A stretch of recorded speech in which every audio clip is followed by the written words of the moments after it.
400 metre का मेरा ring है। क्या है साहब? 400 मीटर का रिंग है और सारी दूरी मीटर में है। प्रत्येक कंडक्टर का प्रतिरोध कितना है? 0.2 ओम है। 0.2 ओम होता है कितने पर साहब? 1000 मीटर पर। 1000 मीटर पर 0.2 होता है। अब आपको कह रहा है हम टैपिंग कहां किए हैं साहब? सप्लाई सिर्फ कहां दे रहे हैं? 240 का ए पॉइंट पर हम सप्लाई दे रहे हैं। 200, ध्यान दीजिएगा, 240 वोल्ट का सप्लाई कहां दे रहे हैं? ए पॉइंट पर दे रहे हैं। ठीक है। अब यही करंट मेरी चारों ओर क्या हो रही है? डिस्ट्रीब्यूट हो रही है। पॉइंट बी पर हमने फीडर लगाया है, मतलब डिस्ट्रीब्यूटर लगाया है। पॉइंट सी पर लगाया है। पॉइंट साहब डी पर लगाया है। पॉइंट बी पर मेरा 100 एम्पियर यहां रिसीव हो रहा है।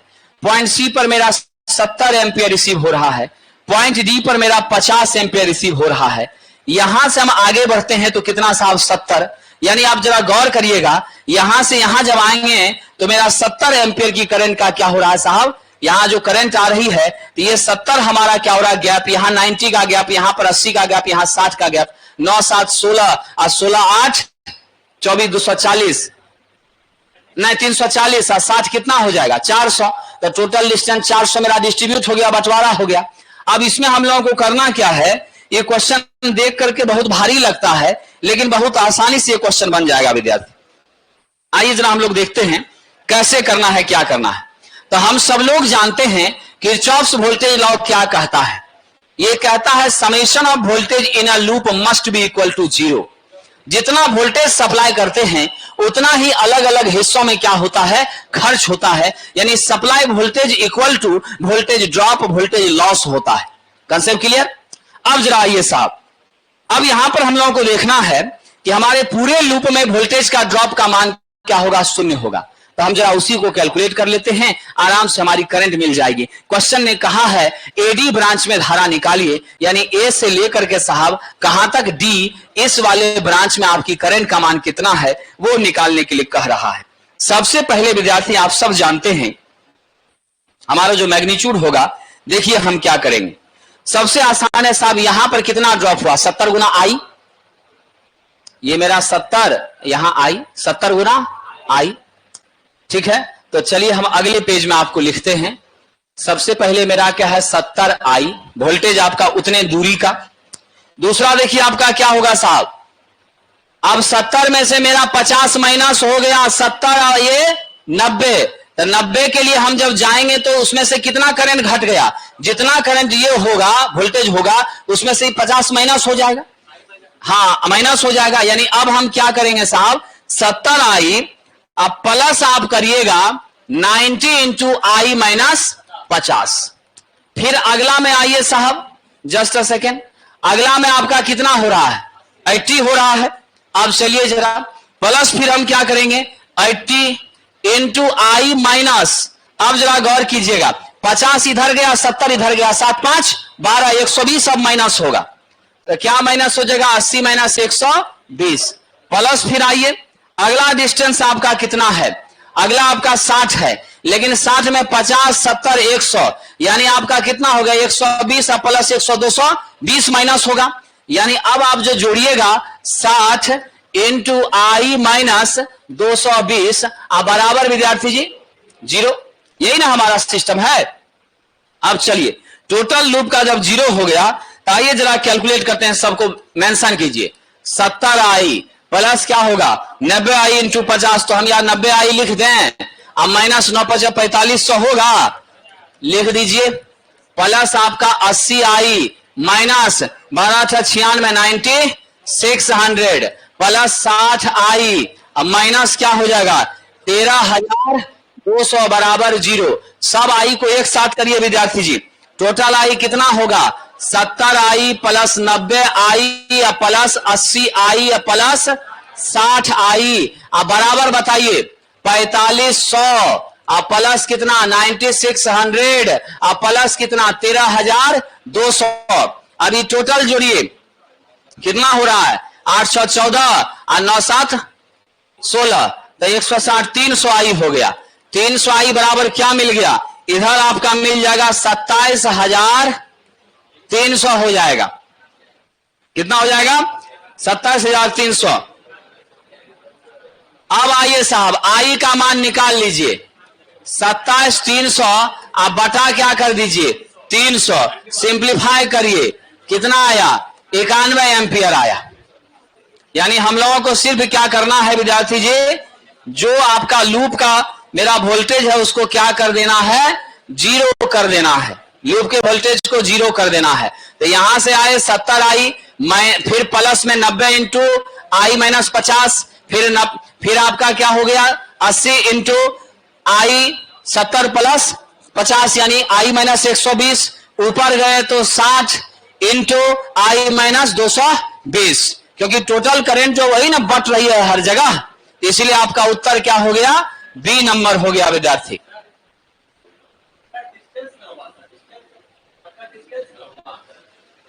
हाँ वो सब डिस्टेंस है। क्या टोटल लूप के लिए ले रहे हैं और प्रति लूप के हिसाब से मेरा वहां मैग्नीट्यूड में रेजिस्टेंस का हिडन है। हाँ इसी चलते से यूनिट करके उसको किया गया। चलिए साहब आगे बढ़ते हैं।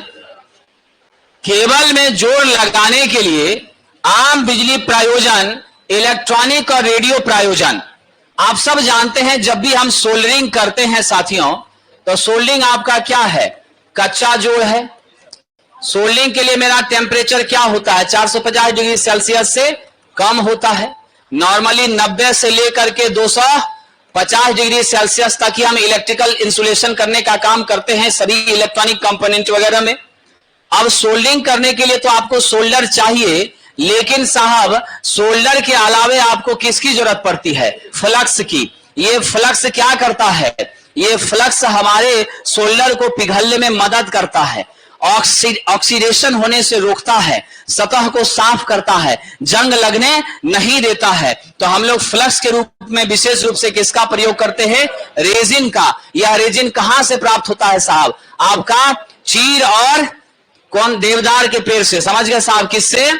चीड़ एवं कौनधारी पेड़ जो होते हैं, यानी देवदार वगैरह का जो पेड़ होता है उस सब से पाया जाता है। यह आपका क्या है साहब? एक हाइड्रोकार्बन होता है। समझ गए? यह क्या होता है? एक हाइड्रोकार्बन होता है। और रेजिन का हम प्रयोग विशेष रूप से करते हैं। और ये रेजिन आपका गोंद जैसा होता है साहब। और जान लीजिएगा आपके पेड़ की छाल को काटने के बाद यह हमको प्राप्त होता है। समझ गए? मूल रूप से यह क्या है? गोंद है। आम का भी पेड़ आपने देखा होगा, आम के पेड़ को हल्का काटिए, वहां से भी दूध निकलता है, जमने के बाद लट्ठा जैसा गोंद जैसा हो जाता है। बिल्कुल। तो वो सब जो हमारा प्राकृतिक पदार्थों से हमको पाया जाता है वहां से मिलता है। विद्युत तार और केबल में इस्तेमाल किए जाने वाले संवहन सामग्री। संवहन सामग्री का मतलब है कंडक्टिंग मटेरियल। और आप सब जानते हैं सबसे बेहतरीन कंडक्टिंग मटेरियल मेरा कौन सा है? नंबर 1 पर कॉपर है, नंबर 2 पर एल्युमिनियम है साहब, व्यावसायिक प्रयोग के दृष्टिकोण से। हालांकि मेरा सिल्वर बहुत अच्छा चालक है, लेकिन वह महंगा होता है, उसका प्रयोग हम नहीं करते।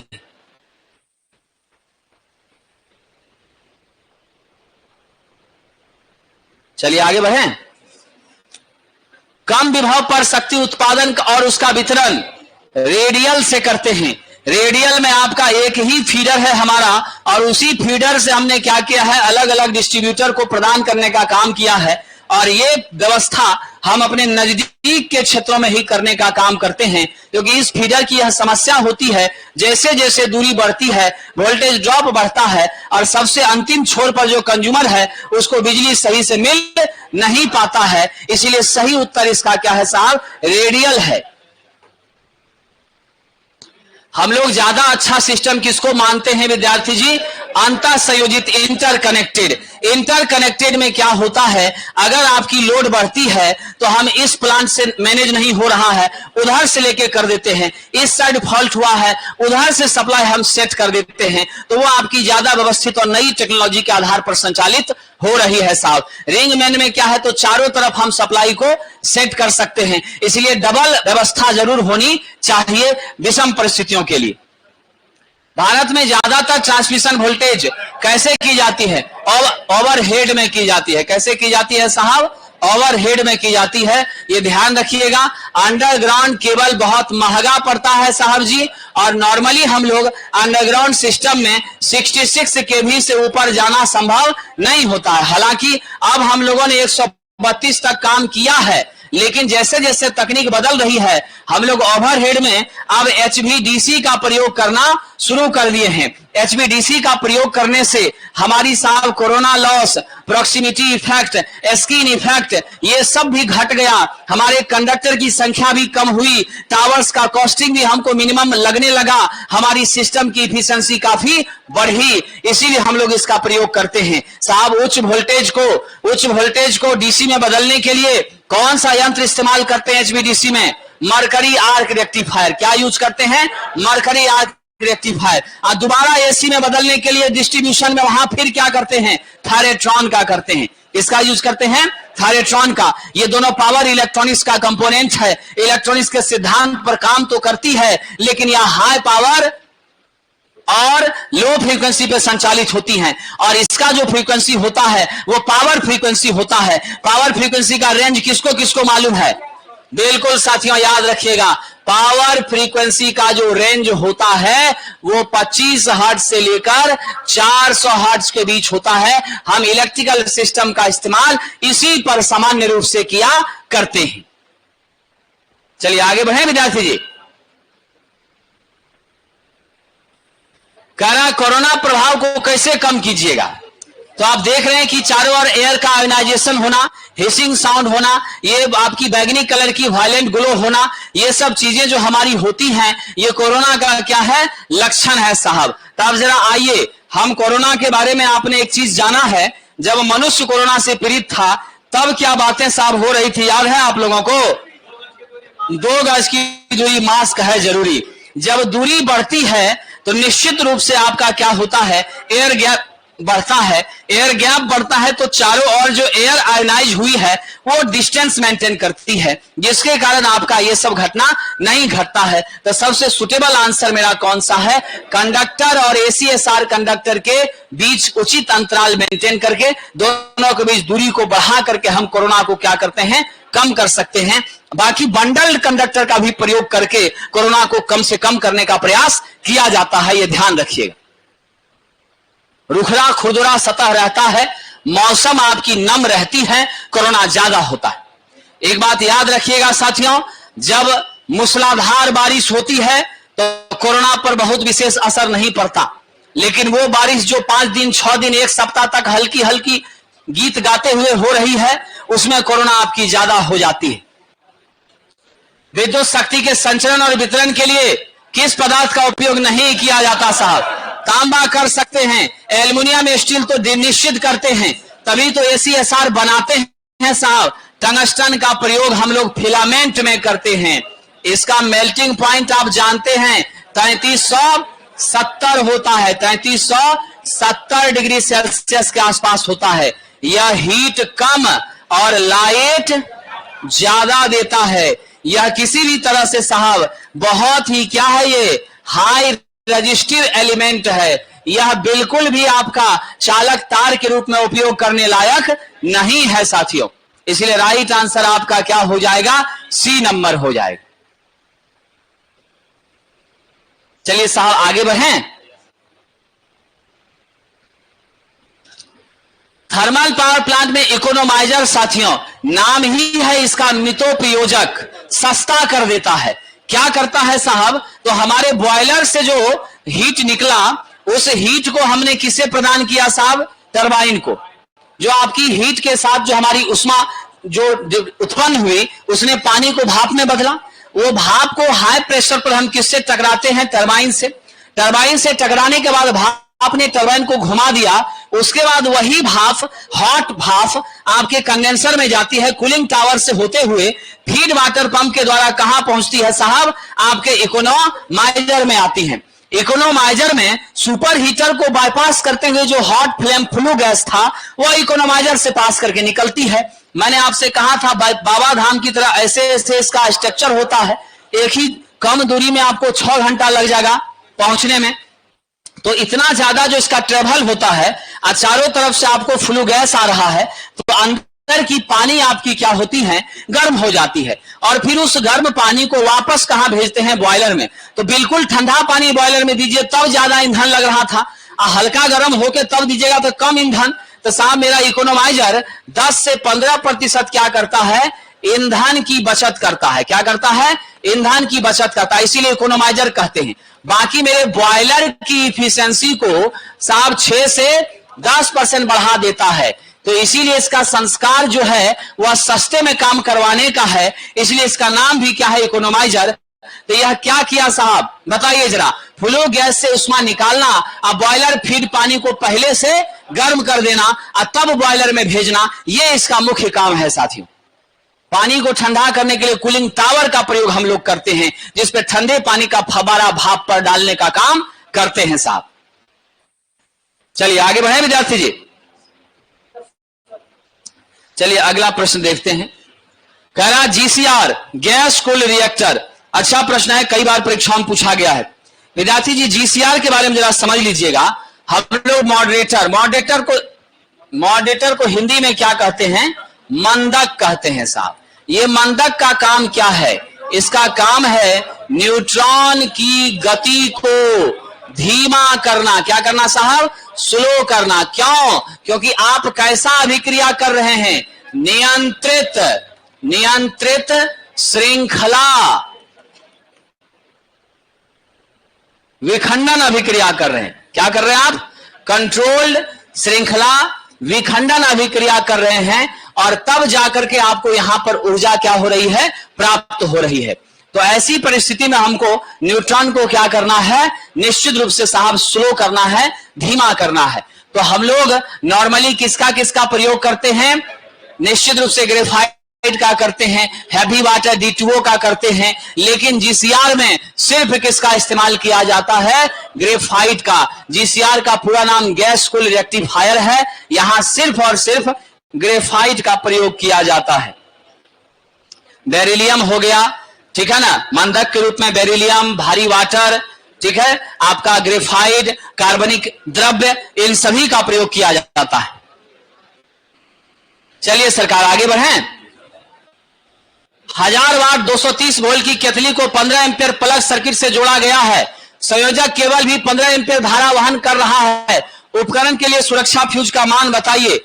P बराबर आप जानते हैं क्या होता है, P बराबर यहां 1000 वाट दे दिया है। वोल्टेज मेरा कितना है साहब, 230 वोल्ट है। अब यहां से आप मेन करंट का मान निकालिएगा तो P बटा V ही ना करिएगा जी। मेरा P कितना है, 1000 देख लीजिए, अब V मेरा कितना है, 230। सिंप्लीफाई करिए तो कितना मान आ रहा है, 4.34 एम्पियर आ रहा है। अब किसी भी हाल में हम जब फ्यूज लेंगे तो नॉर्मली क्या लेते हैं, इसका 1.5 गुना लेते हैं, है कि नहीं। क्या करते हैं, इसका 1.5 गुना लेते हैं। तो 4 का 1.5 गुना लीजिएगा तो मोटा मोटी 6 के आसपास आएगा। 6 मेरा कहीं ऑप्शन में है नहीं, 10 है, 10 तो बहुत ज्यादा हो गया, उतना एक्सेप्टेबल नहीं है। तो हम लोग नॉर्मली क्या लेंगे, 5 एम्पियर का साथ फ्यूज लेंगे, मेरा काम चल जाएगा। Option number B. सामान्य कैलकुलेशन में 1.5 गुना किया जाता है। ऑप्शन नहीं रहे तो हम लोगों को जो है उसके आधार पर चलना होता है। आइए विद्यार्थी अगले प्रश्न की ओर चलते हैं।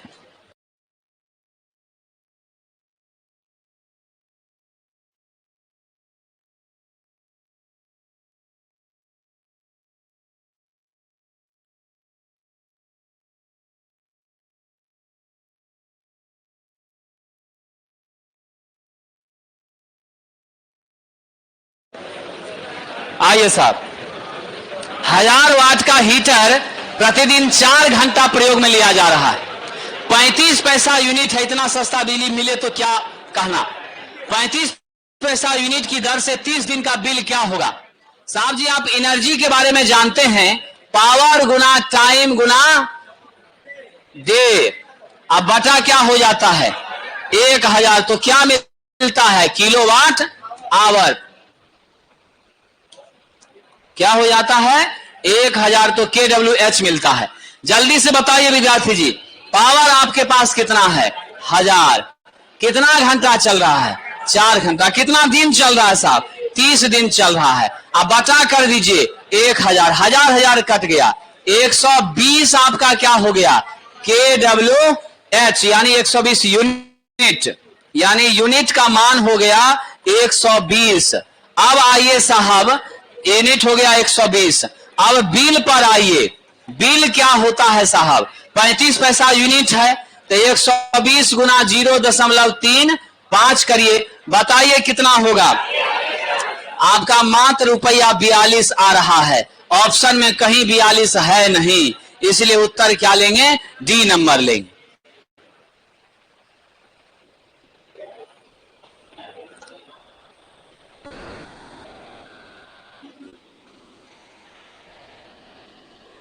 चलिए आगे बढ़ते हैं।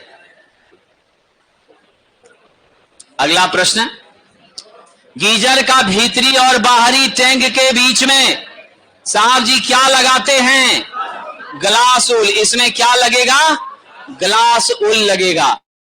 यह क्वेश्चन पूछा जा चुका है। यह ग्लास उल जो है साहब अंदर की गर्मी को बाहर और बाहर की ठंडी को भीतर जाने नहीं देता है। यह थर्मल इंसुलेटर होता है। क्या होता है ग्लास उल थर्मल इंसुलेटर होता है साथियों। उष्मा का आदान प्रदान नहीं करता है, यह ध्यान रखिएगा, जिससे आपकी गीजर की पानी गर्म होती है। दूसरी बात याद रखिएगा, गीजर के को हमेशा कैसे लगाते हैं वर्टिकली लगाते हैं। वर्टिकली जब लगाते हैं तो ऊपर कितना सेंटीमीटर खाली छोड़ते हैं 10 से 12 सेंटीमीटर ऊपर का पोर्शन हमेशा खाली रहना चाहिए। कंठ तक गीजर में पानी भरना नहीं चाहिए साथियों। और गीजर के स्विच को हमेशा बाथरूम के बाहर रखना चाहिए। ये सब सावधानी हमको ध्यान में रखनी पड़ती है। तो क्या राइट आंसर होगा, हीट लॉस को घटाने के लिए ग्लास उल का प्रयोग किया जाता है। चलिए आगे बढ़े विद्यार्थी जी। समान परिस्थिति के साथ साथ असमान परिस्थितियों में पावर सर्किट का निर्माण और विच्छेदन, यानी पावर सर्किट को जोड़ना और उसको तोड़ना। समान स्थिति है तो सप्लाई चालू रखना, और गड़बड़ हो गया तो सप्लाई को रोक देना। इसकी क्षमता किसमें होती है साहब, हमारे सर्किट ब्रेकर में होती है। स्टार्टर तो सुरक्षा के लिए प्रयोग होता है, एवं स्टार्ट करने के लिए, किसको स्टार्ट करने के लिए साहब, विशेष रूप से जवाब दीजिएगा, सिंगल फेज इंडक्शन मोटर को स्टार्ट करने के लिए। और 3 फेज इंडक्शन मोटर को सुरक्षा देने के लिए प्रयोग किया जाता है। आपका डीसी मशीन में भी सुरक्षा के लिए प्रयोग होता है। रिले तो मैसेंजर है साहब, यह सूचना देने का काम करता है कि तुरंत बताता है फॉल्ट हो गया है, चलिए जल्दी से, है कि नहीं है, अरे बाहर मार हो गया चलिए जल्दी से, सब लड़का एक ही बार निकल जाएगा, भागदौड़ मच जाएगा। तो वो मैसेज कौन देता है, रिले देता है साहब। ट्रिपिंग कॉइल इसका हर्ट होता है, उसी पर इसका सारा खेल होता है। ट्रांसफार्मर तो आप जानते हैं इलेक्ट्रिकल को इलेक्ट्रिकल में ही बदलने का काम करता है, लो से हाई, हाई से लो करने का काम करता है। तो राइट आंसर है ए। आगे बढ़े। किसी उपभोक्ता के घर पर लगे निम्नलिखित में से किस उपकरण द्वारा सबसे अधिक भार उत्पन्न होगा। सबसे ज्यादा बिजली कौन खाएगा, ये बल दिमाग लगाइए, आंसर बताइए विद्यार्थी जी। सबसे ज्यादा जो बिजली खाएगा वह आपका होगा साहब हॉट प्लेट। टोस्टर तो 2 ब्रेड 4 ब्रेड सेकता है। आयरन तो 750 वाट का होता है, और तुम तो 350 का खरीदा है। हाई क्वालिटी वाला 3000 का आयरन लिया है लड़का, समझे कि नहीं। स्टीम आयरन रखा है 3500 में लिया है, 350 वाट का, समझ गए। तो इसमें मैक्सिमम जो है 350 से 750 वाट पे चल रहा है। आपका फ्रीजो सब जो है ना 700 से कम ही का है साथियों, 700 से ऊपर का नहीं है। टोस्टर सब 300 तक मैक्सिमम जाता है। हॉट प्लेट तो 1000 से कम किसी भी हाल में नहीं लेगा, समझिए कि नहीं। ये सब क्या होता है, ये 700 वाट से ज्यादा ही होता है हमेशा, समझ गए कि नहीं। इसीलिए सबसे ज्यादा पावर यहीं पर खपत हो रहा है। उस का लिमिटेड है 700 तक, ये उससे ऊपर है चालू होता है, उससे नीचे इसका संभावना ही नहीं है। हॉट प्लेट का मतलब क्या, हीटर है विद्यार्थी। हीटर पर प्लेट लगा हुआ है, वही हॉट प्लेट है जिसमें डायरेक्ट रोटी रख सकते हैं, तावा रखने का जरूरत नहीं है।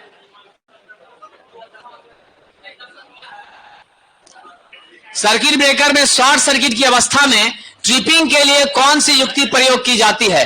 ट्रिपिंग के लिए साहब हम लोग मैग्नेटिक युक्ति का इस्तेमाल करते हैं। थर्मल तो स्लो ही कर देगा विद्यार्थी जी, है कि नहीं? थर्मल सर्किट ब्रेकर जो थर्मल रिले के साथ सपोर्टेड होता है वो बहुत धीमा परफॉर्मेंस करता है। तो हम लोगों को क्या करना चाहिए? इलेक्ट्रिक मैग्नेटिक सिस्टम का हम ज्यादा क्या करते हैं साहब? प्रयोग करने का प्रयास करते हैं, वो ज्यादा बेहतर होता है, बहुत फास्ट एक्शन होता है और उस तरह की व्यवस्था इलेक्ट्रोमैग्नेटिक रिले के साथ सपोर्ट करती है। कौन सा गैस डिस्चार्ज लैंप है साहब? सोडियम वाष्प लैंप में भी गैसियस डिस्चार्ज होता है, हाई प्रेशर मरकरी में भी गैसियस डिस्चार्ज होता है, लो प्रेशर में भी गैसियस डिस्चार्ज होता है। यानी सोडियम वेपर को हम कैसे यूज करते हैं साहब? हॉरिजॉन्टल। कैसे यूज करते हैं? हॉरिजॉन्टल इसको इंस्टॉल करते हैं। मरकरी वेपर हाई प्रेशर को वर्टिकली हम क्या करते हैं साहब? इंस्टॉल करते हैं। ये तो आप जैसे इच्छा होगा वैसे लगा दीजिए, दिक्कत इसमें नहीं है। तो यानी सारा का सारा आपका गैस डिस्चार्ज लैंप है साहब। चोक के माध्यम से हाई वोल्टेज जब इसको डिस्चार्ज के लिए प्राप्त होती है तो इसके गैसियस डिस्चार्ज होने के बाद इसके मरकरी के जो परमाणु हैं वो आयनीकृत होते हैं। आयनित होने के बाद आयन के आपका जो साहब नियॉन का हमारा गैस आपने भरा है उसके साथ क्या करता है? आर्गन का गैस भरा है, उसके साथ क्या करता है? उसके फ्री इलेक्ट्रॉन के साथ टकराता है। टकराने के बाद आपको साहब पराबैंगनी किरणें उत्पन्न होती हैं और वो पराबैंगनी किरणें बाहर के जो हमारे ग्लास के सेक्शन हैं उस कांच के कवर के भीतरी हिस्से में जो फ्लोरेसेंट आपने लगाया है उससे टकराने के बाद तब आपको दृश्य प्रकाश देने का काम करता है। हम कभी भी अपने कमरे के भीतर हाई प्रेशर मरकरी वेपर का प्रयोग नहीं करते हैं साहब, और हम लोग सोडियम वेपर का भी प्रयोग नहीं करते हैं। अब तो ये सब लैंप रिजेक्ट हो गया, सब जगह सरकार क्या आ गया? एलईडी आ गया। क्या आ गया विद्यार्थी? एलईडी आ गया है। वायु प्रशीतन के लिए साहब यानी आपके एयर कंडीशनिंग के लिए कौन सी प्रणाली जो है नियंत्रण करना शामिल होता है? टेम्परेचर को कंट्रोल करेगा तभी तो ठंडक महसूस होगा। प्योरिटी होनी चाहिए। एसी चला दिए, हवा एकदम गंदा आ रहा है तो मामला गड़बड़ कर देगा, सब बीमार पड़ जाएगा, वो भी होनी चाहिए साहब जी। सर्कुलेशन भी इसका प्रॉपर होना चाहिए, एयर सर्कुलेशन, तो दम घुटेगा आपका। और रिलेटिव ह्यूमिडिटी को भी मेंटेन रखना है। वातावरण की अपेक्षा अंदर की ह्यूमिडिटी क्या होनी चाहिए? निश्चित रूप से साहब पर्यावरण से थोड़ी कम होनी चाहिए। तो इसीलिए सब कुछ होना जरूरी है। तो क्या जवाब दीजिएगा साहब? ऑप्शन नंबर बी, 1 2 3 4 सब होना चाहिए। क्या विद्यार्थी? प्योरिटी मतलब शुद्धता है। उसका मतलब है कि जो हवा हमारे एसी से प्राप्त हमको मिल रही है वह हवा शुद्ध रहनी चाहिए, यानी उस हवा में बाकी दूसरे तीसरे गैसों का या धूल कण का मिलावट नहीं रहना चाहिए। उस हिसाब से वाय आप देखते हैं ना, बहुत बार बाहरी धूल जब हमारे एसी पर पड़ जाता है तो हम लोग बुला करके उसको साफ करवाते हैं, नहीं तो खुद ही से हम ब्रश से झाड़ दिया करते हैं, ठीक है कि नहीं? कैंडेला किसकी इकाई है साहब? ज्योति तीव्रता आई की इकाई है। क्या होता है? F by omega. एफ आपका क्या है? ल्यूमिनियस फ्लक्स है साथियों, और आपकी ओमेगा क्या है? सॉलिड एंगल है साहब जी। इसी को क्या लिखते हैं? एफ बाय 4 पाई लिखते हैं। इसका यूनिट क्या हो गया? ल्यूमेन प्रति स्टेरेडियन। इसी को हम कैंडेला सीडी से व्यक्त करते हैं। राइट आंसर क्या है आपका? ज्योति तीव्रता। चलिए सरकार आगे बढ़ें। तापदीप्त लैंपों में फिलामेंट में टंगस्टन का ही क्यों प्रयोग करते हैं? टंगस्टन ही आपका एकमात्र ऐसा एलिमेंट है जिसमें ताप सहने की क्षमता उच्च होती है, हाईली रेजिस्टिव है, हीट कम और लाइट ज्यादा देता है। तो क्या जवाब दीजिएगा? टंगस्टन का गलनांक उच्च होता है साथियों, ठीक है। तो सही उत्तर किसको मानेंगे? इसको भी बीएसपीएसएल में जाने का मन हो गया है। अब आप लोग का मन थोड़ा भटक रहा है तो मक्खी का इच्छा जाग रहा है। अब जरा सोच लीजिए, मतलब मौका कोई नहीं छोड़ने वाला है। आप हल्का पैर खींचे पीछे कीजिएगा, मक्खी मच्छर सब निकल जाएगा। इसका मतलब समझ लीजिए, मक्खी मच्छर कहने का मतलब है जो मेहनत नहीं कर रहे हैं वो चले जाएंगे, आप अपने पैर को पीछे खींचिएगा तो। इसलिए पैर पीछे मत खींचिए विद्यार्थी जी, स्वाभाविक सी बात है। अब जिसको फर्स्ट आना है वो लड़का रेस में आया ही नहीं, तो कोई भी दौड़ेगा वही न फर्स्ट आ जाएगा जी। और दो लड़का को पहुंचना था, एगो फर्स्ट एगो सेकेंड, तो दूसरा वाला पहुंचा, वो दौड़ा तो वही फर्स्ट किया। इसीलिए विद्यार्थी जी अलर्ट रहने की जरूरत है। यदि सिंगल परत है, नौजवान फॉर्मूला क्या होता है, सिंगल परत में साहब आपकी क्या होती है, खांचों की संख्या बराबर, खांचों की संख्या बराबर 1/2 गुना कुंडलियों की संख्या। अगर यही डबल परत रहता तो बराबर होता, तो क्या कर दीजिएगा 1/2 गुना 24 कर दीजिएगा। विद्यार्थी जी कितना आ जाएगा, 12 आ जाएगा। आंसर आपका डी नंबर 12 हो जाएगा। बहुत बहुत धन्यवाद विद्यार्थी जी।